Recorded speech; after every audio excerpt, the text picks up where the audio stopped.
আসসালামু আলাইকুম everyone, welcome to another blog. অনেকদিন পর ছোট্ট একটা ব্লগ নিয়ে আসলাম। রাস্তায় বের হয়ে দেখি রাস্তাটা একদম নিরিবিলি, আর স্টুডেন্টরা রাস্তা পরিচালনা করছে, ট্রাফিক জ্যাম পরিচালনা করছে। অন্যদিকে আমি বেরিয়ে পড়লাম। এইখানে এসেছিলাম গিয়ে ফার্নিচার কেনার জন্য, আমার ঘরের জন্য। আমরা মেয়েরা ঘর সাজাতে অনেক পছন্দ করি। আমি এসেছিলাম মূলত সোফা নেওয়ার জন্য। এই নিচতলায় ছিল অনেক রকম সুন্দর ডাইনিং টেবিল, খাট। তো আমি গিয়েছিলাম দোতলায়। এখানে ছিল অনেক এক্সপেন্সিভ সব জিনিসপত্র আর কি। তো বের হয়েছিলাম দুপুর 2টার দিকে, খুবই রোদ ছিল, অনেকটা ক্লান্ত হয়ে গিয়েছিলাম আমি।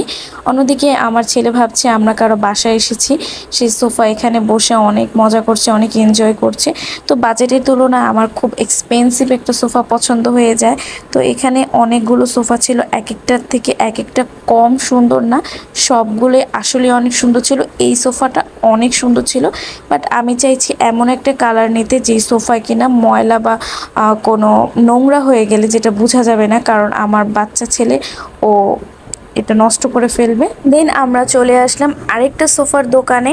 তো এইখানে এই সোফাটা আমার খুবই ভালো লেগেছিল, বাট এই সোফার কালারটা আমার ভালো লাগেনি, কারণ এইটার কালারটা একদম হোয়াইট বলতে কি হোয়াইট না, তবে অন্যরকম আর কি, ময়লা হলে এটা বোঝা যাবে। তো আমরা অলরেডি সোফা একটা নিয়ে আসলাম। এই সোফাটা আমার খুব ভালো লেগেছিল। দেন ফাইনাল লুকটা সবাই দেখবেন, অবশ্যই আমাকে কমেন্ট করে জানাবেন আমার এই সোফা সেটটা কেমন হয়েছে। সবাই ভালো থাকবেন, আল্লাহ হাফেজ।